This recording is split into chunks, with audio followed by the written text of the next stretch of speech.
ओम सूर्याय नमः। स्वागत है आप सभी का मेरे यूट्यूब चैनल पर। रविवार की भगवान सूर्यदेव और बुढ़िया माई की कथा। इस कथा के श्रवण करने से जिस प्रकार से बुढ़िया माई को धनवान किया, भगवान सूर्यदेव सभी को धनवान करते हैं, सभी की मनोकामना पूरी हो जाती है। रविवार के दिन इस कथा का श्रवण आप कभी भी कर सकते हैं और एक बार दो बार जरूर इस कथा का श्रवण करना चाहिए। व्यापार में परेशानी आ रही है, जॉब में परेशानी आ रही है, शरीर स्वस्थ नहीं है, तो इस कथा के श्रवण करने से हर प्रकार की मनोकामना पूरी होती है। प्राचीन समय की बात है, एक बुढ़िया माई थी। बुढ़िया माई का नियम था कि वह भगवान सूर्यदेव की आराधना करती थी। जब तक भगवान सूर्यदेव को भोग ना लगा दे वह स्वयं भोजन नहीं करती थी। भगवान सूर्यदेव भी उसके ऊपर बड़े प्रसन्न थे। बुढ़िया माई का नियम था कि अपने पड़ोसन की गाय का गोबर ला कर के चौका पूर्ति चौका देती और बीच चौके में भगवान सूर्यदेव के लिए प्रसाद रखती। जब सूर्यदेव उसके घर के आंगन के बीचों बीच आते, वह सूर्यदेव को अर्घ देती और सूर्यदेव के सामने प्रसाद रखती और फिर भोजन करती थी। इससे बुढ़िया माई की हर प्रकार का सुख और वैभव था। पड़ोसन यह देख कर के जलती थी कि बुढ़िया मेरे गाय के गोबर का प्रयोग करती है और माला माल होती जा रही है, इसलिए उसने अपनी गाय को घर के अंदर बांध दिया। बुढ़िया माई को गोबर नहीं मिला तो बुढ़िया माई ने भगवान सूर्यदेव की आराधना भी नहीं की और साथ ही भोजन भी नहीं किया। बुढ़िया माई ने प्रण किया कि जब मुझे गोबर प्राप्त होगा मैं सूर्यदेव की आराधना करूंगी, तभी भोजन करूंगी।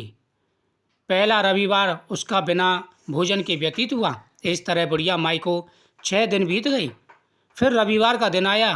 भगवान सूर्यदेव सोचने लगे, इस प्रकार से बुढ़िया माई भूखी रहेगी तो इसके प्राणों पर संकट आ जाएगा। इसलिए भगवान सूर्यदेव ने एक गाय उसके आंगन में रात में बांध दी। सुबह बुढ़िया माई की आंखें खुली। गाय को देख करके वह बड़ी प्रसन्न हुई, लेकिन वह गाय सोने का गोबर करती थी। यह बात बुढ़िया माई को पता नहीं थी। सुबह के समय उसकी पड़ोसन ने देखा कि देखती हूँ बुढ़िया माई ने अपनी पूजा की कि नहीं। वह देखने आई तो बुढ़िया माई के आंगन में बंधी गाय को देख करके वह और ज़्यादा जलने लगी। तभी गाय ने सोने का गोबर किया। यह देख करके तो पड़ोसन की आंखें फटी रह गईं। अब वो क्या करती, बुढ़िया माई की गाय के सोने के गोबर को ले जाती और अपनी गाय का गोबर वहाँ ला करके डाल देती। बुढ़िया माई पूजा करने लगी। बुढ़िया माई को कुछ पता नहीं था। भगवान सूर्यदेव ने कहा कि अगर इस प्रकार चलता रहेगा तो बुढ़िया माई को तो पता ही नहीं चलेगा। इसलिए भगवान सूर्यदेव ने आंधी चला दी।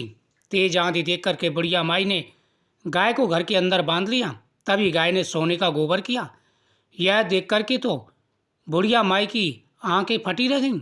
उसने कहा, मुझे तो पता ही नहीं था, और फिर मेरे सोने के गोबर को कौन ले जाता था। बुढ़िया माई बड़ी परेशान हुई। उसने कहा, आज के बाद मैं अपनी गाय को कभी भी घर के बाहर नहीं बांधूंगी। पड़ोसन आई।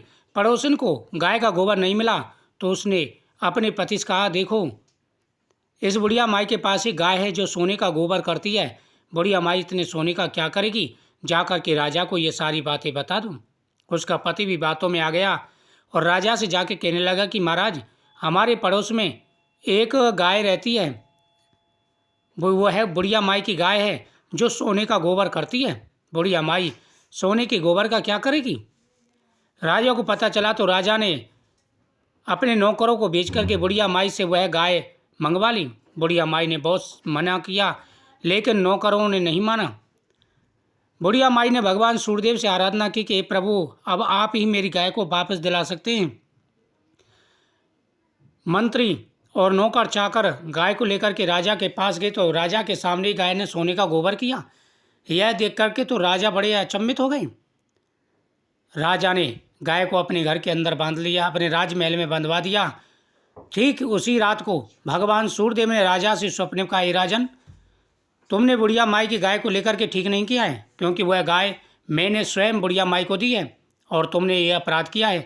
सुबह होते ही बुढ़िया माई से क्षमा मांग करके वह गाय वापस कर देना, नहीं तो तुम्हारे राज को नष्ट कर दूंगा। यह स्वप्न देख करके राजा भयभीत हो गया। डर के मारे थर थर काँपने लगा और बुढ़िया माई को बुलाया। बुढ़िया माई की उसने चरण छूकर कहा कि हे माई, मुझे माफ़ करना, अपनी गाय को ले जाइए। साथ ही उन्होंने पड़ोसी को बुलाया।